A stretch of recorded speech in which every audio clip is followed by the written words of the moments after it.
ದಿಶಾ ಅವರೇ, ಈ ಕುಟುಂಬದ ಬಗ್ಗೆ ಮಾತಾಡ್ಬೇಕಾದ್ರೆ ನಾವು ಹೇಳ್ತಿರ್ತೀವಿ ಸರ್ನ ನಡವಳಿಕೆ ಇರ್ಬೋದು, ವ್ಯಕ್ತಿತ್ವ ಇರ್ಬೋದು, ಮೇಡಮ್ ವ್ಯಕ್ತಿತ್ವ ನಿಜವಾಗ್ಲೂ ಮತ್ತೊಬ್ಬರಿಗೆ ಇನ್ಸ್ಪಿರೇಷನ್ ಆಗುತ್ತೆ ಅಂತಾನೆ ಹೇಳ್ಬೋದು. ಸೊ ಅಪ್ಪ ಅಮ್ಮ ನಿಮ್ಮ ಲೈಫಲ್ಲಿ ಯಾವ ರೀತಿ ನಿಮಗೆ ಇನ್ಸ್ಪೈರ್ ಅಂತ ಹೇಳ್ಬೋದು?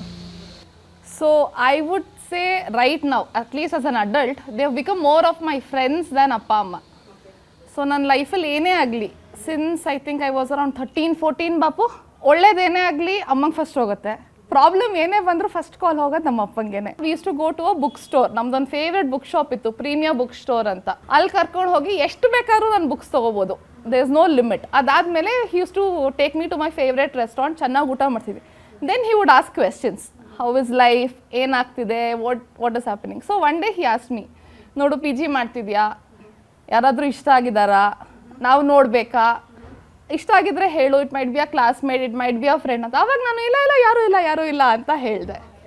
ಅದಾಗಿ ಐ ಥಿಂಕ್ 2 or 3 ಡೇಸ್ಗೆ ಐ ಟೋಲ್ಡ್, ಊಟ ಕರ್ಕೊಂಡು ಹೋಗಿದ್ದೆ ಅಪ್ಪ. ಅಂದ್ರೆ ಒಂದು ಧೈರ್ಯ ಬಂತು ನಿಮಗೆ, ಹೇಳ್ಬೋದು. ಧೈರ್ಯ ಬಂತು ಅಲ್ಲ, ಇವ್ರು ಹೇಳಿದ್ರು ಹೇಳು ಅಂತ. ಓಕೆ, ಸೊ ರೈಟ್ ಟೈಮ್ ಪಪ್ಪನೇ ಕೇಳ್ತಾ ಇದ್ದಾರೆ. ಓಕೆ, ಸೊ ಹೇಳ್ಬಿಡು ಅಂದ್ರು, ಹೇಳ್ಬಿಟ್ಟೆ. ಮಗಳು ಹೇಳ್ತಾ ಇದ್ದೆ ಎಲ್ಲವನ್ನ ಫಸ್ಟ್ ಅಪ್ಪನಿಗೆನೆ ತಿಳಿಸೋದು ಅಂತ ಅಂದ್ಬಿಟ್ಟು. ಮಗಳು ನಿಮ್ಮ ಮುದ್ದಿನ ಪರಿನ, ಅವಳೇನಾದರೂ ಕೂಡ ತಪ್ಪು ಮಾಡಿದ್ರೆ ನಾನು ನಿಮ್ಮ ಮಗಳು ನೋಡಿ ಅಂತೀನಿ.